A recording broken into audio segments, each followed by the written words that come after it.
Hello, good evening. Radhe Radhe सबको। आज का जो टॉपिक रहेगा वो रहेगा हमारा सेल के बारे में। तो आज हम एक बहुत ही इंपॉर्टेंट टॉपिक करने जा रहे हैं। तो जो भी हमारा टॉपिक रहेगा आज का, हम उसको बेसिक से सीखेंगे। उस टॉपिक को हम जो है बिल्कुल क्रिस्टल क्लियर की तरह पढ़ेंगे, ताकि हमारे जितने भी हमारे टॉपिक है वो हमारा सेल के रिगार्डिंग जो है वो सारा का सारा क्लियर हो जाए। तो स्टार्ट करते हैं आज का सेशन। और आज का सेशन हमारा किसके बारे में है? सेल का। तो देखिए, जो सेल होती है वो हमारी, सबको पता है कि सेल हमारी क्या होती है। सेल हमारी बॉडी की सबसे स्मॉलेस्ट यूनिट होती है, और स्मॉलेस्ट के साथ साथ क्या होती है, हमारी ये फंक्शनल यूनिट भी होती है। तो अगर मैं बात किसकी करती हूँ, सेल की बात करती हूँ, तो सेल हमारी स्ट्रक्चरल और फंक्शनल है ना, दोनों होती है। क्या होती है? स्ट्रक्चरल और फंक्शनल यूनिट होती है हमारी सेल की। और सबसे स्मॉलेस्ट क्या होती है? हमारी सबसे स्मॉलेस्ट यूनिट भी होती है। तो यानी कि जो हमारी पूरी, यानी कि जो हमारा एक ऑर्गेनिज्म बना हुआ है, यानी कि हम जो है ह्यूमन बॉडी बनी हुई है, वो किससे मिलके बनती है? वो हमारी सेल से मिलके बनती है। तो पूरे ऑर्गेनिज्म का या पूरे ऑर्गन यानी बॉडी का जो हमारी सबसे छोटी यूनिट होती है, जो सबसे छोटी इकाई होती है, वो हमारी सेल होती है। जैसे कि मान लो हमें एक घर बनाना है, और उस घर को बनाने के लिए हमें क्या, किसकी जरूरत होती है? ईंटों की जरूरत होती है। तो एक एक ईंट मिलके क्या बना रही है? आपका मकान बना रही है, यानी कि घर बना रही है। ऐसे ही हमारे जो ह्यूमन बॉडी है, या फिर जो हमारे लिविंग ऑर्गेनिजम्स होते हैं, उस पूरे लिविंग ऑर्गेनिजम्स की जो सबसे छोटी इकाई होती है बनाने की, वो क्या होती है? वो होती है हमारी सेल। तो सेल क्या है? आपकी स्ट्रक्चरल और फंक्शनल यूनिट होती है, सबसे स्मॉलेस्ट यूनिट होती है, जिससे हमारी क्या बनती है? बॉडी बनती है। तो अगर मैं आपको एक चीज बताऊं, यहाँ पे देखिए, एक चीज मैं आपको बता रही हूँ कि जो भी हमारी सेल्स होती हैं, ठीक है, मान लो हमारी क्या है, ये हमारी एक सेल है। इस सेल के अंदर हमारी क्या है? न्यूक्लियस है। तो ये क्या है? एक सिंगल सेल है। ये क्या है? सिंगल सेल है। जैसे ही ये सेल जो होती है, जब इनका मल्टीप्लिकेशन होता है, और एक सेल से हमारी क्या बनती है? हमारी बहुत सारी सेल बनती हैं। तो हमारे ग्रुप ऑफ सेल, यानी कि एक सेल से हमारी बहुत सारी सेल बनती है, और इस ग्रुप ऑफ सेल्स को हम क्या बोलते हैं? हम यहाँ पे बोलते हैं टिश्यू। क्या बोलते हैं? टिश्यू। ठीक है। तो सेल से मिलके क्या बनते हैं? हमारे टिश्यू मिलके बनते हैं। टिश्यू के बाद हमारे ग्रुप ऑफ टिश्यू से मिलके क्या बनते हैं? हमारे ऑर्गन मिलते हैं। क्या बनते हैं? हमारे ऑर्गन बनते हैं। तो ऑर्गन में जैसे कि हमारा क्या आ गया? हमारा जो है हार्ट आ गया। ठीक है। क्या, कार्डियो भी हम बोल सकते हैं इसको, कार्डियो सिस्टम जैसे हम बोलते हैं। हार्ट आ गया, हमारी किडनी बनती है। ठीक है। लंग्स बनते हैं, यानी कि हमारा क्या बनते हैं? लंग्स बनते हैं। तो ये है ऑर्गन, जैसे कि किडनी, हार्ट और लंग्स, ये हमारे क्या होते हैं? ऑर्गन। और अगर मैं बात करूं, बहुत ऑर्गन से मिलके क्या बनता है आपका? ऑर्गन सिस्टम बनता है। क्या बनता है? Organ system. तो हम यहाँ पे बात कर रहे हैं हमारे सेल की। सेल क्या है? सबसे छोटी इकाई हमारे शरीर की क्या होती है? सेल होती है। सेल से मिलके बहुत सारे क्या बनते हैं? टिश्यू मिलके बनते हैं। और जो है टिश्यू से ऑर्गन, और ऑर्गन से ऑर्गन सिस्टम। तो ऑर्गन सिस्टम जैसे कि कार्डियोवैस्कुलर सिस्टम बनता है, आपका रीनल सिस्टम बनता है, और आपका रेस्पिरेटरी सिस्टम बनता है। ठीक है। तो ये आपको क्या होना चाहिए? यहाँ पे पता होना चाहिए। This is known as cardiovascular system, जिसको आप सीवीएस के नाम से जानते हो। This is your renal system, और this is your respiratory system. This is your respiratory system. तो आज का जो टॉपिक है वो है हमारा किसके ऊपर? रिगार्डिंग सेल के ऊपर। ठीक है। अगर मैं सेल की बात करती हूँ, यहाँ पे सबसे पहले हमने किसके बारे में देखा? सेल के बारे में देखा। ठीक है। तो सेल की अगर हम किसके बारे में बात करते हैं, यहाँ पे सेल की डेफिनेशन के बारे में हम सबसे पहले क्या करेंगे? बात करेंगे। ठीक है। तो सेल की डेफिनेशन क्या होती है हमारी? देखिए, सेल क्या होती है? सेल हमारी, अगर मैं डेफिनेशन की बात करूं, तो सेल क्या होती है? सेल आपकी क्या होती है? बेसिक। क्या होती है आपकी? Basic structural. बेसिक आपकी क्या होती है? Structural and functional and structural होती है आपकी यहाँ पे। और क्या होता है? स्ट्रक्चरल के साथ साथ यहाँ पे फंक्शनल भी हम लिख सकते हैं। ठीक है। स्ट्रक्चरल होती है, फंक्शनल होती है, and biological unit of life होती है। क्या होती है यहाँ पे? Biological. Biological unit of life. तो सेल क्या है आपकी? सेल आपकी बेसिक स्ट्रक्चरल, फंक्शनल और बायोलॉजिकल यूनिट होती है लाइफ की। और इट इज अ स्मॉल, ये क्या होती है आपकी?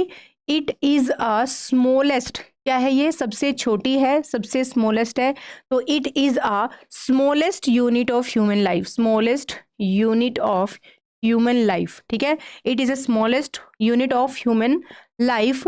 जो क्या करती है, जब भी हम सेल की बात करते हैं, यहाँ पे ये क्या करती है? ये कैरी करती है all the life process. And यहाँ पे हम लिख सकते हैं and carry all the life process. All the life process, all the life process. और इस लाइफ प्रोसेस में आपकी क्या क्या चीज़ें आती हैं, जैसे कि ग्रोथ होती है, ठीक है, ग्रोथ होती है लाइफ की। और क्या होता है यहाँ पे, रिप्रोडक्शन होता है। यहाँ पे क्या होता है, यहाँ पे रिप्रोडक्शन होता है।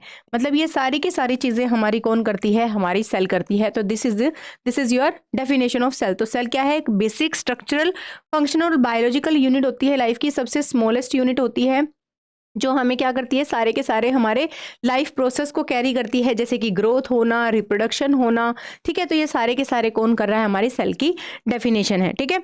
अब अगर हम बात करते हैं किसकी, हमारे सेल की डिस्कवरी किसने की थी, तो सेल डिस्कवरी के ऊपर हम जब भी जाते हैं तो आपके सेल की सबसे पहले डिस्कवरी की थी रॉबर्ट हुक ने। किसने की थी, रॉबर्ट हुक ने की थी। और ये रॉबर्ट हुक हमारा कौन था, दैट इज 1665 में इसने क्या किया था, रॉबर्ट हुक ने जो है सेल की खोज की थी।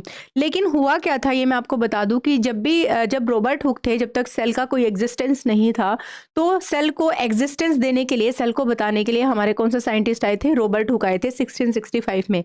इन्होंने क्या देखा, इन्होंने सबसे पहले एक प्लांट के अंदर यहाँ पे क्या देखा, यहाँ पे कुछ जो है यहाँ पे परत देखी यहाँ पे, ठीक है।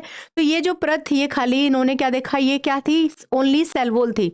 ये क्या थी, सिर्फ सेल वॉल थी। तो इन्होंने सिर्फ स्ट्रक्चर बताई, किसके बारे में, नॉन लिविंग सेल के बारे में, यानी कि डेड सेल के बारे में।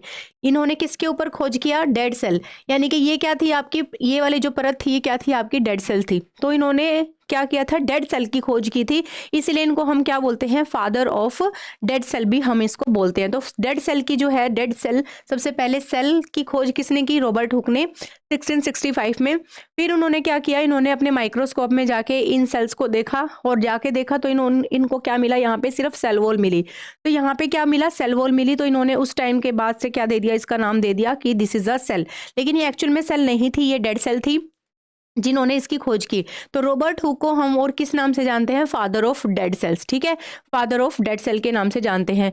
अब देखिए, अगर ये फादर ऑफ डेड सेल थे, तो हमारे जो फादर ऑफ लिविंग सेल्स थे वो कौन थे, वो थे हमारे the first person who discovered the living cell, उसको हम बोलते हैं एंटोनी वैन ल्यूवेनहॉक, ठीक है। तो जो हमारे सेकंड साइंटिस्ट थे, कौन थे, एंटोनी वैन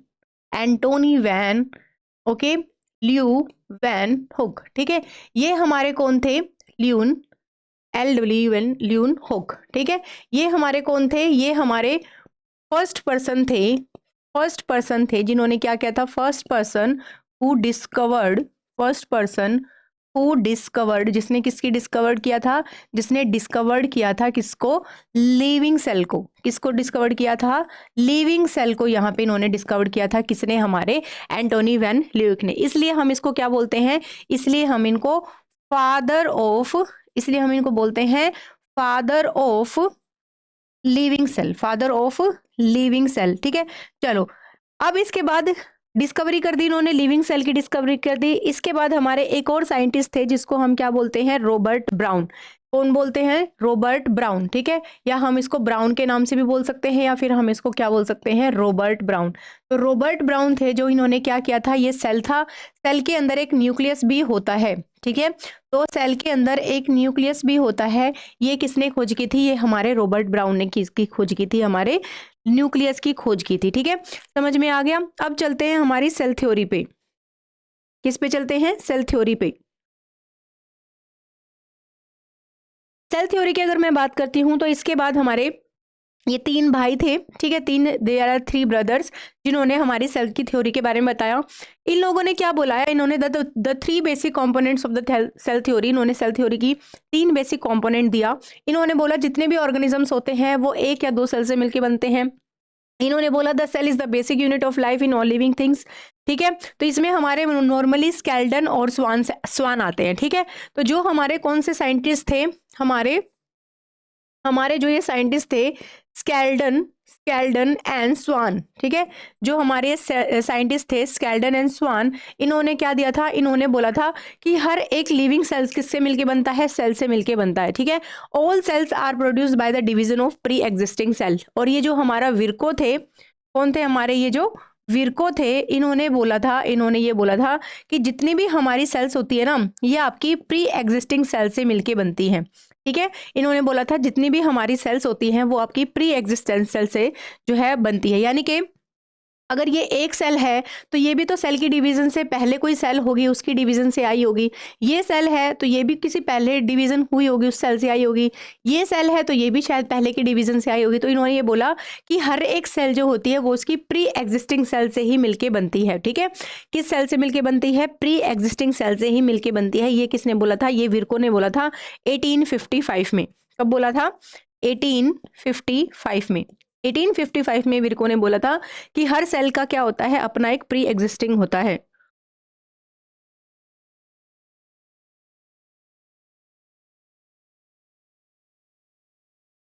चलिए, नेक्स्ट है हमारी type of cell. Type of cell की मैं अगर बात करती हूं तो दो टाइप की आपकी सेल होती है, जिसको हम बोलते हैं, एक होता है आपका यूनिसेलुलर, एक होता है आपका यूनिसेलुलर सेल, और एक होता है आपका मल्टी सेलुलर सेल। दूसरा क्या होता है आपका? Multicellular cell. यानी कि अगर कोई ऑर्गेनिज्म जो है वो किससे मिलके बनता है? Made up of a single cell, made up of a single cell. अगर कोई ऑर्गेनिज्म सिंगल सेल से मिलके बनता है उसको हम बोलते हैं यूनिसेलुलर। यानी कि जो यूनिसेलुलर होंगे, जैसे कि आपके कौन होते हैं? जैसे कि आपके बैक्टीरिया होते हैं, वो क्या होते हैं? आपके यूनिसेलुलर होते हैं। और ऐसे सेल जो किससे मिलके बनते हैं? मल्टीपल सेल से मिलके बनते हैं। जो हमारे ह्यूमन प्लांट है, ठीक है, हम ह्यूमन बींग्स हैं और प्लांट्स हैं, वो सारे के सारे क्या होते हैं? Multi cellular. तो ये किस सेल से मिलके बनते हैं? Made up of many cells, made up of many cells. तो ऐसे ऑर्गेनिजम्स, मैनी सेल्स, ऐसे ऑर्गेनिजम्स जो बहुत सारी सेल से मिलके बनती हैं, उनको हम बोलते हैं मल्टी सेलुलर। तो आपकी जो है टाइप्स ऑफ सेल दो टाइप की है, that is unicellular and that is multi cellular. ठीक है, ये दो टाइप की आपकी सेल्स होती है।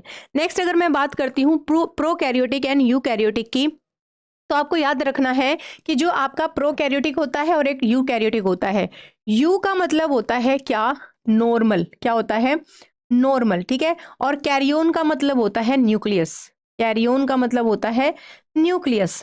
तो अगर किसी भी ऑर्गेनिजम्स के अंदर वेल डिफाइंड न्यूक्लियस है, ठीक है, जैसे मान लो ये सेल है, और अगर इस सेल का क्या हो? अगर इस सेल का वेल डिफाइंड क्या होता है? न्यूक्लियस। यानी कि हर एक ऑर्गेनेलिज के अंदर, यहाँ पे जैसे ये न्यूक्लियस है, इस न्यूक्लियस का अगर पूरी वेल डिफाइंड मेम्ब्रेन है, तो उनको हम क्या बोलते हैं? यूकैरियोटिक बोलते हैं।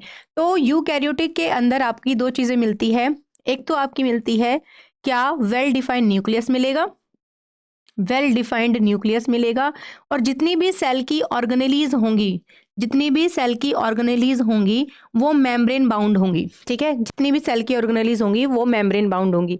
मतलब क्या है कि यूकैरियोटिक सेल्स के अंदर जितने भी सेल ऑर्गेनेलीज होते हैं, माइटोकॉन्ड्रिया है, गोल्जी अपरेटस है, राइबोसोम्स है, न्यूक्लियस है, जो है खुद सेल है, वो सारी की सारी एक सेल की जितनी भी सेल ऑर्गेनेलीज होंगी वो एक मेम्ब्रेन से बाउंड होती है, प्रोटेक्ट होती है। ठीक है, लेकिन अगर मैं प्रोकैरियोटिक की बात करती हूँ तो ये प्रोकैरियोटिक जो होते हैं, सबसे पहली बात तो ये सिंपल होते हैं, सिंगल होते हैं, सिंपल सिंगल सिंगल यूनिट होते हैं सेल की। ठीक है, इनके अंदर ना तो no well defined nucleus, no well defined nucleus, इनके अंदर कोई भी डिफाइंड न्यूक्लियस नहीं होता है। ठीक है, नो वेल डिफाइंड न्यूक्लियस। और दूसरी चीज मैं बता दूं, जो इनके सेल ऑर्गेनेलीज होते हैं वो मेम्ब्रेन बाउंड नहीं होते हैं। ठीक है, no membrane bound, no no membrane bound, यहाँ पे क्या नहीं होते? मेम्ब्रेन बाउंड नहीं होते हैं। कौन? हमारे सेल ऑर्गेनेलीज। क्या नहीं होते? सेल ऑर्गेनेलीज जो होते हैं वो मेम्ब्रेन बाउंड यहाँ पे नहीं होते हैं। और तीसरी चीज ये होती है कि इनके अंदर सेल ऑर्गेनेलीज प्रेजेंट ही नहीं होते हैं, लेकिन एक स्ट्रक्चर होती है कि राइबोसोम्स, इनके अंदर क्या होते हैं? राइबोसोम्स होते हैं। क्या होते हैं? राइबोसोम्स होते हैं। तो ये याद रखना कि प्रोकैरियोटिक सेल्स कौन सी होती है और आपकी यूकैरियोटिक सेल्स यहाँ पे कौन सी होती है। चलिए नेक्स्ट देखते हैं। नेक्स्ट देखते हैं हमारे डिफरेंट साइज ऑफ सेल्स की, हमारी डिफरेंट साइज क्या होती है सेल की। देखिए, आपकी बॉडी में चाहे आरबीसी है, ये भी एक सेल है।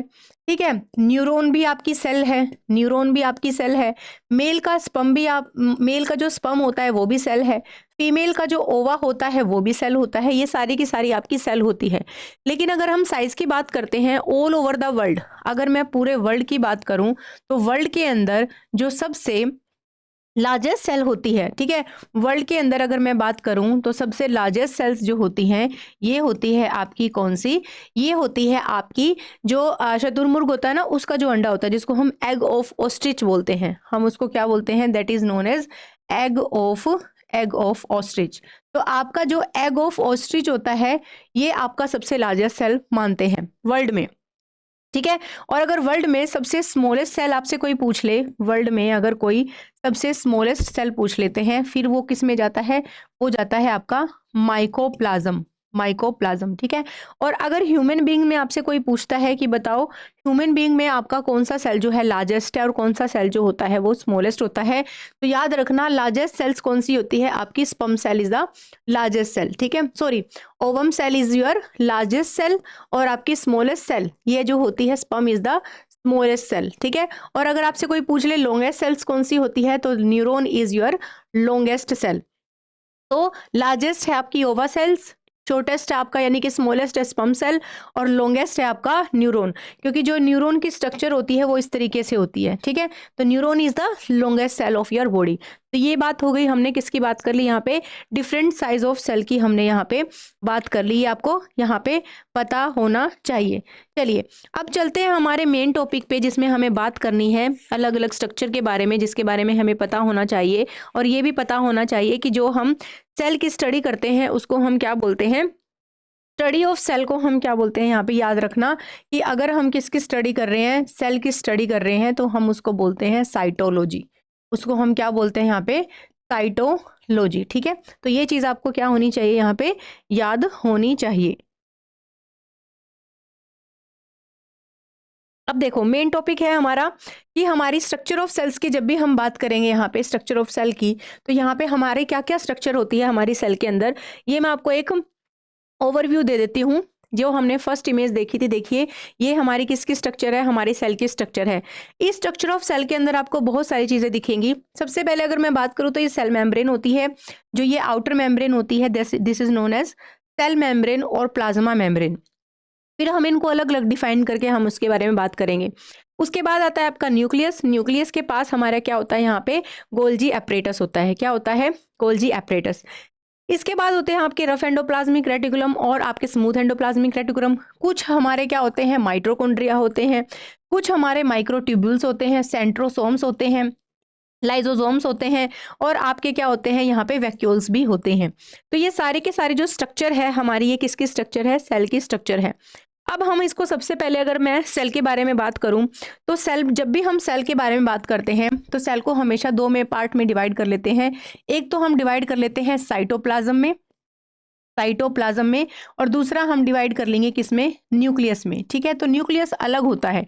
साइटोप्लाज्म की भी हम दो में बात करेंगे। साइटोप्लाज्म में आएगा आपका क्या, साइटोसोल आता है जो कि लिक्विड पार्ट होता है, और प्लस में सेल ऑर्गेनेलीज होती हैं। क्या आती हैं, सेल ऑर्गेनेलीज होती हैं। तो इससे भी पहले हम बात करेंगे प्लाज्मा मेम्ब्रेन की। किसकी बात करेंगे, प्लाज्मा मेम्ब्रेन की, ठीक है, जो कि हमारा सबसे इंपॉर्टेंट टॉपिक यहाँ पे रहेगा।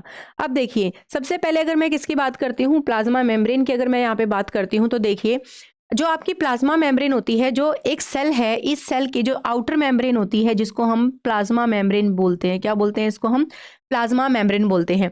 ये प्लाज्मा मेम्ब्रेन जो होती है दो चीजों से मिलके बनती है, यानी कि आपके फोस्फोलिपिड से मिलके बनती है, यानी कि जो आपकी फोस्फोलिपिड होती है ये दो लेयर होती है, ठीक है। तो हम इसको बाइलेयर के नाम से जानते हैं। तो ये क्या है, ये है आपकी प्लाज्मा मेम्ब्रेन जो सेल के चारों तरफ होती है। और इस प्लाज्मा मेम्ब्रेन के अंदर आपको दो चीजें याद रखनी है, जो सेल मेम्ब्रेन होती है वो फोस्फोलिपिड और प्रोटीन होती है, ठीक है। तो ये आपकी क्या है, प्लाज्मा मेम्ब्रेन है। ये आपको दिख रही है, एक लेयर ये दिख रही है आपको, एक लेयर ये दिख रही है। तो ये क्या हो गई, ये दोनों लेयर किससे मिलके बनती है, फोस्फोलिपिड से। किससे मिलके बनती है, फोस्फोलिपिड से। और इसी फोस्फोलिपिड में आपको क्या दिख रहे हैं, यहाँ पे कुछ प्रोटीन आपको अंदर दिख रहे हैं और कुछ प्रोटीन आपको सरफेस पे दिख रहे हैं। कुछ प्रोटीन तो आपको क्या दिख रहे हैं, अंदर दिख रहे हैं, और कुछ प्रोटीन आपको क्या दिख रहे हैं, सरफेस पे दिख रहे हैं। तो आपकी जो प्लाज्मा मेम्ब्रेन होती है वो दो चीजों से मिलके बनती है, फोस्फोलिपिड लेयर से मिलके बनती है और प्रोटीन से मिलके बनती है। अब इसकी अगर मैं बात करती हूँ फोस्फोलिपिड की, तो जो फोस्फोलिपिड होते हैं देखिए इसके अंदर बाइलेयर हो गई, एक ये लेयर हो गई और एक ये लेयर हो गई। अब ये जो स्ट्रक्चर दिखा रखी है ये आपकी फोस्फोलिपिड की दिखा रखी है। This is your head part और this is your tail part, ठीक है। तो ये याद रखना है कि जो आपका हेड पार्ट होता है ये आपका हाइड्रोफिलिक हेड होता है, और इसी हाइड्रोफिलिक पार्ट को हम बोलते हैं वाटर लविंग। क्या होता है ये? वाटर लविंग पार्ट होता है। नीचे जो टेल वाला पार्ट होता है, ये जो टेल वाला पार्ट है, ये दोनों जो टेल वाले पार्ट है ये होते हैं आपके हाइड्रोफोबिक। ये कौन से होते हैं? आपके हाइड्रोफोबिक। और हाइड्रोफोबिक का मतलब होता है जो क्या होते हैं? वाटर को रिपेल करते हैं। ये क्या करते हैं? वाटर को रिपेल करेंगे, वाटर को क्या कर देते हैं? धक्का देते हैं। यानी कि ये जो टेल वाला पार्ट होता है ये आपका लिपिड का बना होता है, और जो आपका हेड वाला पार्ट होता है ये आपका किसका बना होता है? फोस्फो का बना होता है, फोस्फेट का बना होता है। तो यहाँ पे क्या है? आपका एक फोस्फेट का ग्रुप होता है, नीचे ग्लिसरॉल होते हैं, और नीचे आपके सैचुरेटेड और अनसैचुरेटेड की क्या होती है? टेल होती है। तो हमें क्या चीजें पता होनी चाहिए? प्लाज्मा मेम्ब्रेन के बारे में हमें दो चीजें पता होनी चाहिए। फर्स्ट आपको ये पता होना चाहिए कि ये बाइलेयर होती है, 2 लेयर होती है, डबल लेयर होती है। फिर हमने ये देखा कि फोस्फोलिपिड की लेयर होती है, इसमें आपके कुछ प्रोटीन भी होते हैं, ठीक है। और इन प्रोटीन के बारे में हमने बात की कि जो आपकी ये फोस्फोलिपिड की लेयर है इसका जो ये हेड पार्ट है, ये वाला हेड पार्ट है, और ये टेल पार्ट है। ये हेड पार्ट है, ये टेल पार्ट है, ठीक है। तो ये जो हेड पार्ट होता है, ये वाला हेड पार्ट होता है, ये आपका क्या होता है? ये आपका होता है वाटर लविंग, यानी कि हाइड्रोफिलिक, ठीक है। ये वाला पार्ट होता है हाइड्रोफिलिक वाला पार्ट, और जो ये अंदर टेल वाला पार्ट होता है ये होता है हाइड्रोफोबिक वाला पार्ट। तो ये आपका फोबिक यानी कि आपका वाटर रिपेलिंग होता है, और जो हेड वाला पार्ट होता है वो आपका हाइड्रोफिलिक होता है। अब मैं बात करती हूँ कि कुछ प्रोटीन इसके अंदर प्रेजेंट होते हैं, जैसे कि मैंने अभी यहाँ पे बताया था कि जो आपकी ये फोस्फोलिपिड बाइलेयर है इसके अंदर आपके 2 टाइप के प्रोटीन प्रेजेंट हैं, ठीक है। इसमें आपको क्या है? 2 टाइप के प्रोटीन इसमें प्रेजेंट है। कुछ तो इसमें इंटीग्रल प्रोटीन होते हैं, ठीक है। ये वाला दिख नहीं रहा है, ये मैं बताती हूँ। कुछ तो इसमें इंटीग्रल प्रोटीन होते हैं, 2 टाइप के प्रोटीन मैंने बोले, और कुछ इस पे सरफेस प्रोटीन होते हैं। तो अगर मैं इसको लिखना चाहूँ क्या, कि यहाँ पे क्या होते हैं हमारे फोस्फोलिपिड के अंदर? Protein are arranged in phospho bilipid by 2 types, that is integral protein, ठीक है। फोस्फोलिपिड में आपके जो प्रोटीन होते हैं ये 2 तरीके से होते हैं, ठीक है। एक तो क्या होता है यहाँ पे? एक तो हो गया आपका हम्म तो एक तो हो गया आपका कौन सा? एक तो हो गया आपका इंटीग्रल प्रोटीन। कौन सा प्रोटीन? इंटीग्रल प्रोटीन, ठीक है। ये इंटीग्रल प्रोटीन जो होगा ये आपका कहाँ पे होगा? ये आपकी कवर करता है पूरी एंटायर लेंथ को। किसको कवर करता है? आपकी इंटायर लेंथ ऑफ फोस्फोलिपिड को। यानी कि ये आपकी फोस्फोलिपिड लेयर है जो मैंने आपको दिखाई, उसमें पूरा का पूरा प्रेजेंट होगा, उसमें पूरा का पूरा ये ऐसे प्रोटीन प्रेजेंट होगा, ठीक है। पूरा इंटायर लेंथ में जो है आपका इंटीग्रल प्रोटीन होगा। दूसरी मैं बात करूँ ये क्या करता है? ये आपका ट्रांसपोर्टेशन ऑफ सब्सटेंसेस को क्या करता है? जितने भी आपके सब्सटेंस होते हैं उनके क्या करवाता है? ट्रांसपोर्टेशन करवाता है। तो जितने भी आपके सब्सटेंस होती हैं उनकी ट्रांसपोर्टेशन में कौन हेल्प करता है? आपका ये इंटीग्रल प्रोटीन, ठीक है। दूसरा आपका प्रोटीन होता है पेरिफेरल प्रोटीन, ये सरफेस पे अटैच होता है और ये स्ट्रेंथ देता है सेल को, ठीक है। दूसरा क्या है आपका? Peripheral protein. क्या है आपका? Peripheral protein. तो ये जो आपका पेरिफेरल प्रोटीन होता है ये आपका कहाँ पे प्रेजेंट है? ये आपका सरफेस पे प्रेजेंट होता है। कहाँ पे? सरफेस बाय जो आपकी फोस्फोलिपिड बाइलेयर है उसके सरफेस पे प्रेजेंट होगा, और ये क्या देता है? ये स्ट्रेंथ प्रोवाइड करता है। क्या प्रोवाइड करता है? ये स्ट्रेंथ प्रोवाइड करता है। किसको? सेल को। तो ठीक है, ये सेल को क्या देता है? यहाँ पे स्ट्रेंथ प्रोवाइड करता है। तो ये हमने किसकी बात कर ली? ये हमने बात कर ली हमारे किसकी? प्रोटीन की। अब मैं आपको एक चीज बता देती हूँ यहाँ पे, ये चीज आपको ध्यान रखनी है। देखिए कोई भी सेल है, ठीक है, कोई भी सेल है, उस सेल के अंदर ट्रांसपोर्टेशन कैसे हो रही है वो डिपेंड करता है 2 चीजों पे, कि वहां पे ट्रांसपोर्टेशन कैसे चल रही है, ये डिपेंड करता है, ठीक है। तो यहाँ पे अगर मैं बात करती हूँ किसकी? ट्रांसपोर्टेशन की। अगर मान लो मैं बोलूँ ये सेल का अंदर वाला पार्ट है, ये सेल के बाहर वाला पार्ट है, तो यहाँ से सेल के अंदर से कोई चीज जानी है बाहर, और कोई बाहर से कौन आनी है? अंदर आनी है, ठीक है। ये 2 चीजें याद रखना कि सेल से बाहर जाएगी और सेल से अंदर आएगी। इस वाली ट्रांसपोर्टेशन, ये जो ट्रांसपोर्टेशन हो रही है सेल के अंदर से बाहर और बाहर से अंदर, ये होती है हमारी एंडोसाइटोसिस और एक्सोसाइटोसिस की हेल्प से, ठीक है। क्या बोला मैंने? कि जो ट्रांसपोर्टेशन है, मैंने क्या बोला? कि जो क्या है? ट्रांसपोर्टेशन है, ये 2 तरीके से हो सकती है ट्रांसपोर्टेशन। एक तो ये होती है एंडोसाइटोसिस। किससे होती है? एंडोसाइटोसिस। ये प्रोसेस है एंडोसाइटोसिस। और एक होती है आपकी एक्सोसाइटोसिस। क्या होती है? एंडोसाइटोसिस और एक्सोसाइटोसिस। तो देखिए, ये सेल है, इस सेल के यहाँ से कोई सब्सटेंस है सेल के अंदर ही मूव करवाना है, तो वो किससे करवाते हैं हम? एंडोसाइटोसिस। उसको हम क्या बोलते हैं? एंडोसाइटोसिस। यानी कि यहाँ पे जो मूवमेंट होगा सब्सटेंस का वो विद इन द सेल होता है, या आप यहाँ पे लिख भी सकते हो, क्या लिख सकते हो यहाँ पे, कि यहाँ पे जो मूवमेंट होगा, यहाँ पे क्या होगा, जो मूवमेंट होगा, movement of substance, movement of substance कहाँ पे होगा? Within the cell, within the cell, cell के अंदर ही मूवमेंट होता है, उसको हम बोलते हैं एंडोसाइटोसिस। एंड एक्सोसाइटोसिस आपका क्या होता है? एक्सोसाइटोसिस होता है जब भी कोई सब्सटेंस का मूवमेंट आपका सेल से कहाँ जाना है? बाहर जाना है, उसको हम बोलते हैं एक्सोसाइटोसिस। क्या बोलते हैं? एक्सोसाइटोसिस। तो यहाँ पे आप लिख सकते हो, यहाँ पे जो मूवमेंट होगा, यहाँ पे जो क्या होगा? मूवमेंट होगा सब्सटेंस का, मूवमेंट ऑफ सब्सटेंस कहाँ? Outside the cell. ठीक है, आउटसाइड द सेल, सेल से बाहर क्या होगा? यहाँ पे मूवमेंट होगा। इसको हम बोलते हैं एंडोसाइटोसिस और इसको हम बोलते हैं एक्सोसाइटोसिस। ठीक है, तो ये चीज आपको क्या रखनी है? यहाँ पे ध्यान रखनी है। अगर आपसे कोई पूछ ले कि बताओ एंडोसाइटोसिस भी दो टाइप का होता है, ठीक है, एंडोसाइटोसिस भी दो टाइप का होता है। इसमें आपका कौन सा आता है? एंडोसाइटोसिस में अगर मूवमेंट सॉलिड सब्सटेंस का हो रहा है तो हम उसको बोलते हैं फेगोसाइटोसिस। ठीक है, उसको हम क्या बोलते हैं यहाँ पे? Phagocytosis, phagocytosis. और एक होता है आपका पाइनोसाइटोसिस। क्या बोलते हैं? पीनोसाइटोसिस। तो यहाँ पे अगर लिक्विड्स का ट्रांसपोर्टेशन हो रहा है, क्या हो रहा है? लिक्विड का। और यहाँ पे अगर सॉलिड सब्सटेंस का ट्रांसपोर्टेशन हो रहा है, उसको हम बोलते हैं फेगोसाइटोसिस। ठीक है, तो आपका एंडोसाइटोसिस भी आपका क्या होता है? यहाँ पे दो टाइप का होता है। चलिए, हमने प्रोटीन की बात कर ली, फोस्फोलिपिड बाइलेयर की बात कर ली। यहाँ पे देखो डायग्राम में दिखा रखा है, दिस इज योर एक्सोसाइटोसिस और दिस इज योर एंडोसाइटोसिस। ठीक है, तो एंडोसाइटोसिस भी आपका दो टाइप का हो गया, जिसका मैंने बोला अगर सॉलिड सब्सटेंसेस का हो रहा है तो हम इसको क्या बोलते हैं? फेगोसाइटोसिस बोलते हैं, और अगर लिक्विड सब्सटेंस का हो रहा तो हम उसको पीनोसाइटोसिस के नाम से हम यहाँ पे जानते हैं। ठीक है, तो यहाँ पे एक्सोसाइटोसिस में ये एक मॉलिक्यूल्स था, और इन मॉलिक्यूल्स को क्या होना था? सेल के बाहर जाना था, इसको हमने बोला एक्सोसाइटोसिस प्रोसेस। एंडोसाइटोसिस में ये कुछ मॉलिक्यूल्स थे, ये क्या हुए? सेल के यहाँ पे आए, प्लाज्मा मेम्ब्रेन ने इसको अलाउ किया और उसको क्या कर दिया? अंदर की तरफ ले लिया। ये चीज ध्यान रखना कि प्लाज्मा मेम्ब्रेन जो होती है ये आपकी सेमी परमिएबल मेम्ब्रेन होती है। क्या होती है? सेमी परमिएबल मेम्ब्रेन होती है, ये हर चीज को अंदर नहीं जाने देती है। तो ये सिलेक्टिव परमिएबल मेम्ब्रेन होती है, कुछ ही चीजों को सिलेक्ट करके अंदर भेजती है। दिस इज नोन एज आपका सेल मेम्ब्रेन।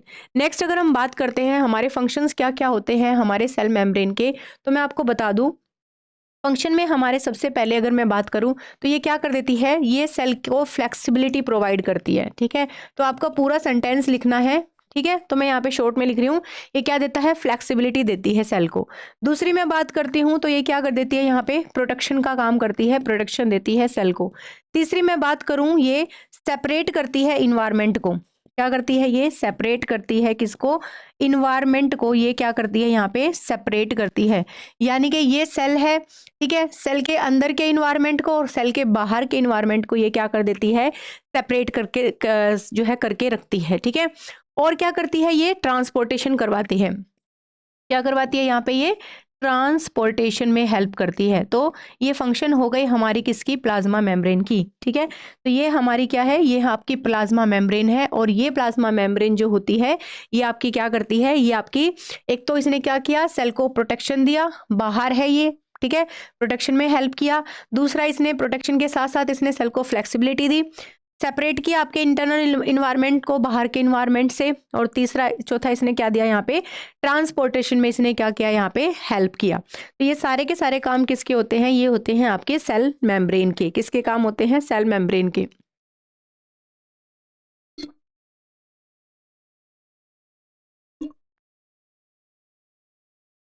चलिए अब बात करते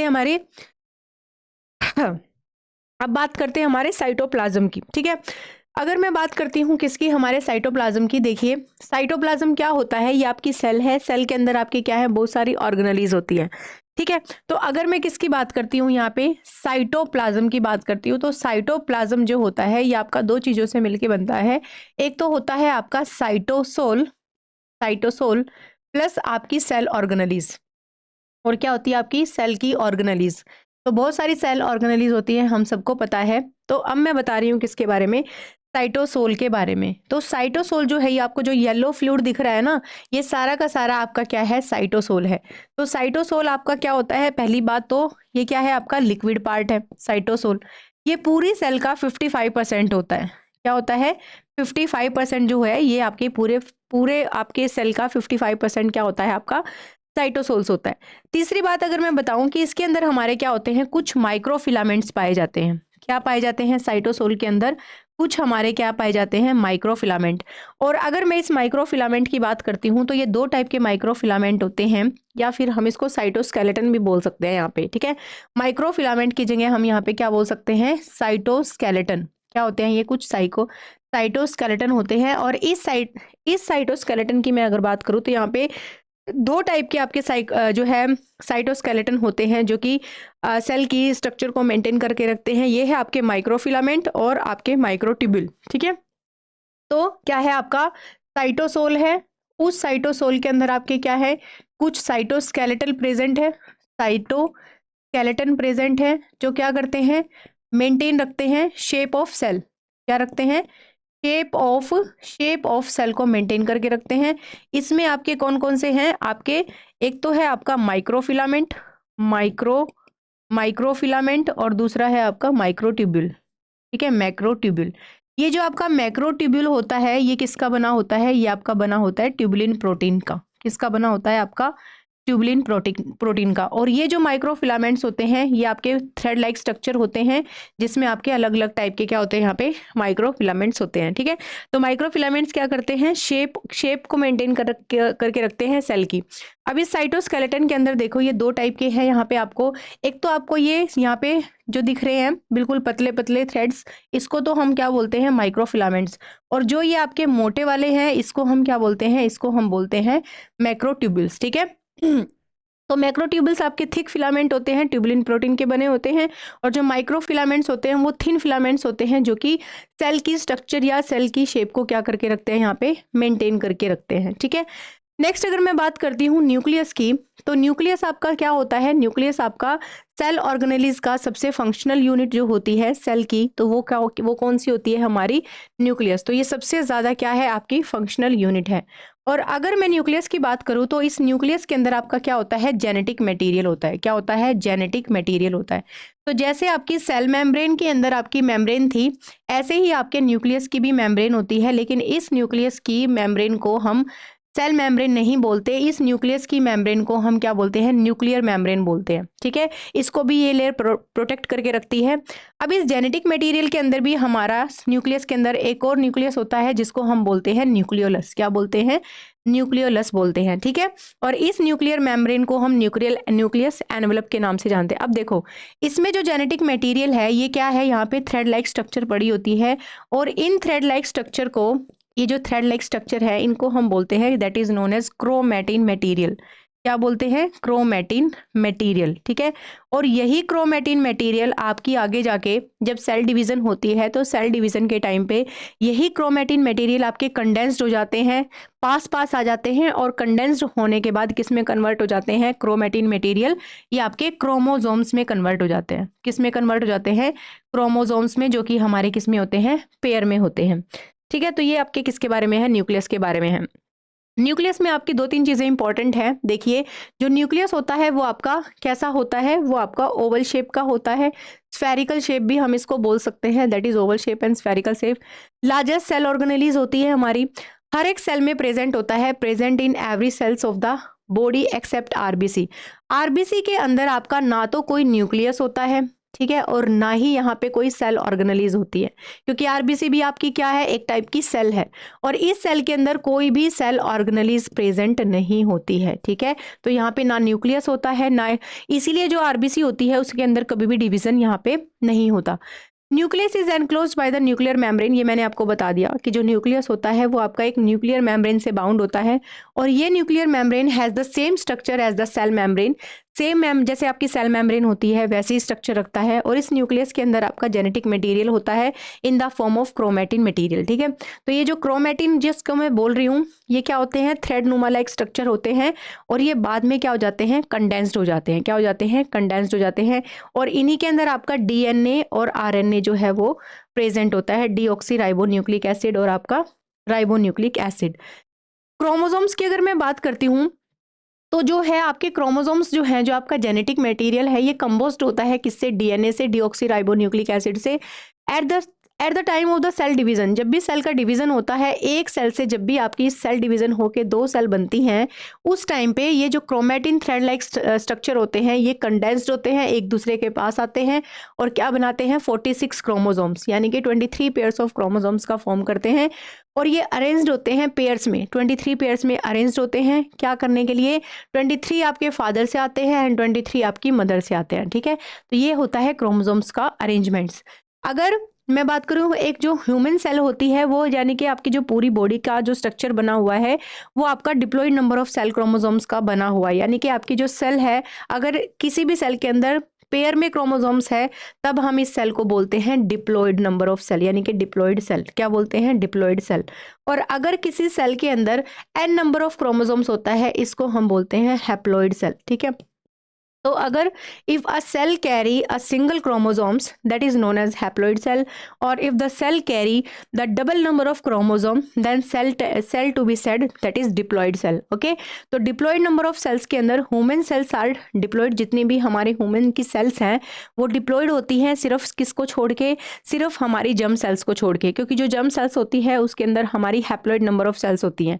डिप्लॉयड का मतलब होता है टू सेट्स ऑफ क्रोमोसोम्स। किसी भी सेल के अंदर अगर two sets of chromosomes present होते हैं न्यूक्लियस के अंदर उसको हम बोलते हैं डिप्लॉयड सेल्स। ठीक है, तो एक होता है पेटर्नल सेट और एक होता है आपका मेटर्नल सेट। पेटर्नल सेट्स आपका from the father and the maternal set is from the mother. तो ये किसके बारे में था, हमारा न्यूक्लियस के बारे में था।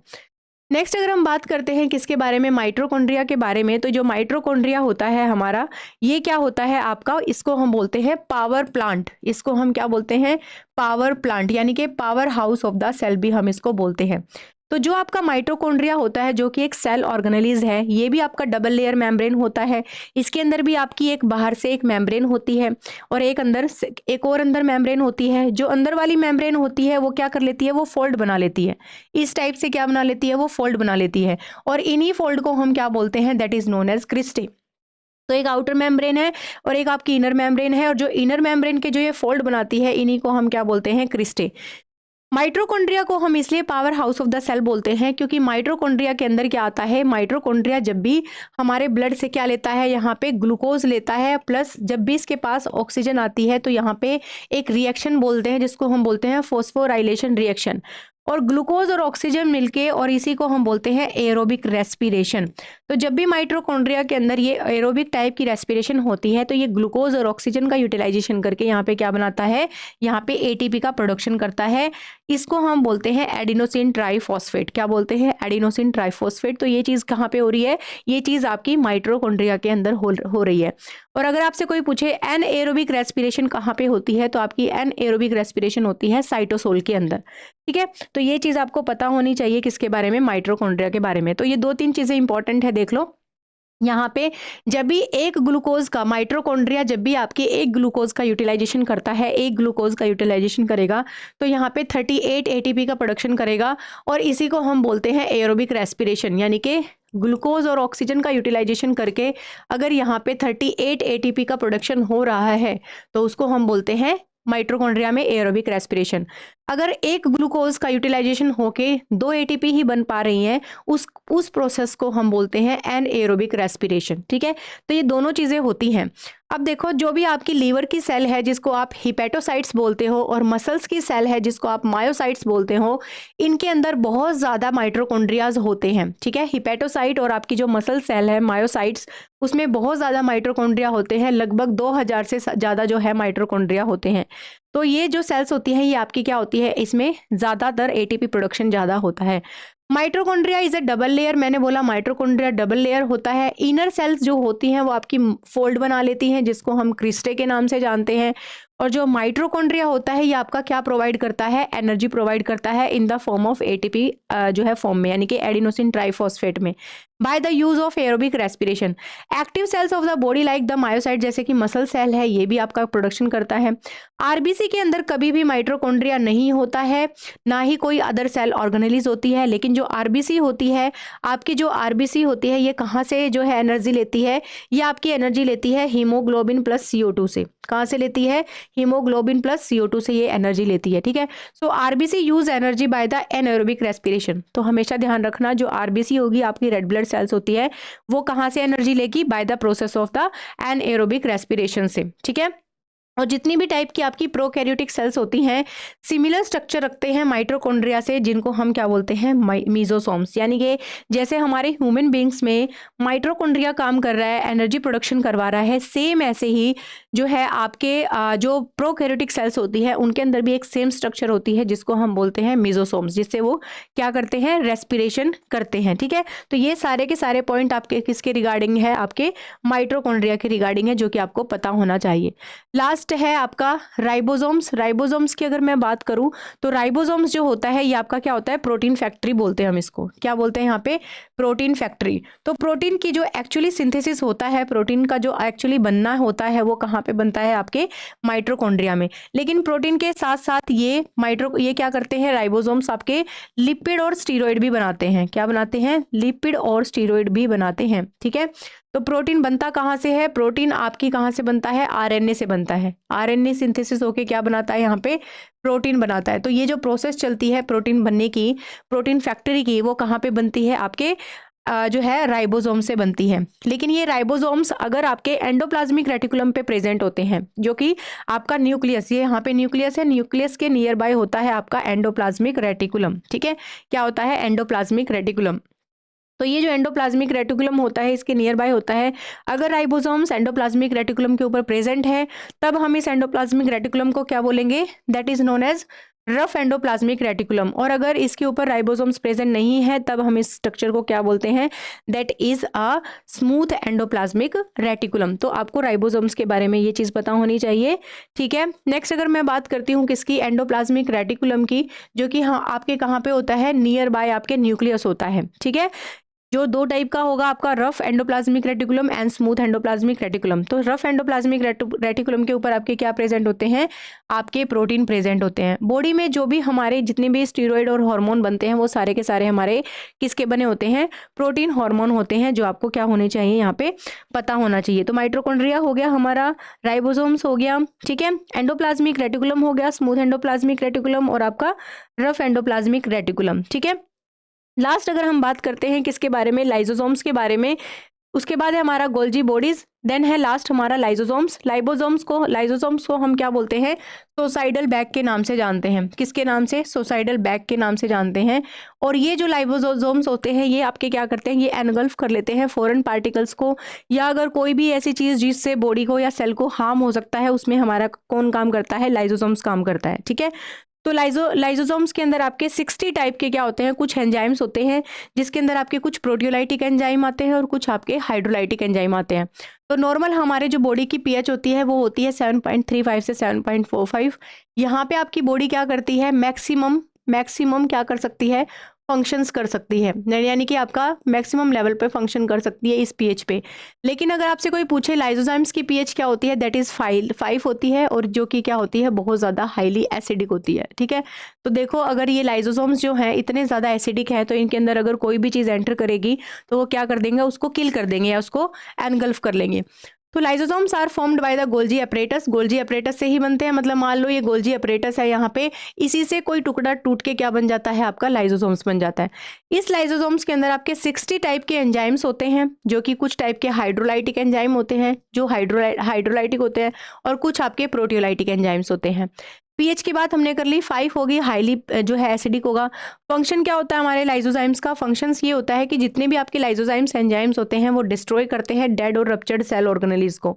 यानी कि सेल के अंदर अगर कोई सेल डेड हो गई है या कोई सेल जो है रप्चर्ड हो गई है या कोई अदर फॉरेन पार्टिकल है तो उसको क्या कर देते हैं, डिस्ट्रॉय करेंगे, या फिर उसको क्या कर देते हैं, वहां पे वो किल कर देते हैं, ठीक है। If lysozymes enzyme destroy a properly functioning cell organelles, अगर देखो, अगर ये लाइसोजाइम्स जो होती है, कभी-कभी ऐसा होता है कि लाइसोजाइम्स जो होती है, एक प्रॉपर फंक्शन करने वाली सेल को भी डिस्ट्रॉय कर देती है। तो अगर ऐसा होता है कि लाइसोसोम्स अपनी ही सेल ऑर्गेनेलिज को खा जाता है, तो हम उसको बोलते हैं ऑटोफेजी। क्या बोलते हैं? ऑटोफेजी। ठीक है। ऑटोफेजी के बारे में एक इंपॉर्टेंट चीज़ है, वो मैं आपको बताऊंगी बाद में। ये ऑटोफेजी प्रोसेस है ना, कभी भी आपकी बॉडी में कैंसर नहीं बनने देती, कभी भी आपकी बॉडी में कैंसर नहीं बनने देती। ठीक है, अगर आपकी बॉडी ऑटोफेजी में चली गई तो। और ऑटोफेजी में जाने के लिए जो है प्रोसेस होती है। If lysozymes enzymes destroy the entire cell, अगर लाइसोसोम्स जो है, अगर आपकी पूरी की पूरी एंटायर सेल को ही खा जाता है, इस प्रोसेस को हम बोलते हैं ऑटोलाइसिस। ठीक है। तो ऑटोलाइसिस किस प्रोसेस में होता है? ऑटोलाइसिस बहुत सारी ऑटोजोमल रिसेसिव डिसऑर्डर होते हैं जहाँ पे ऑटोलाइसिस प्रोसेस चल रही होती है।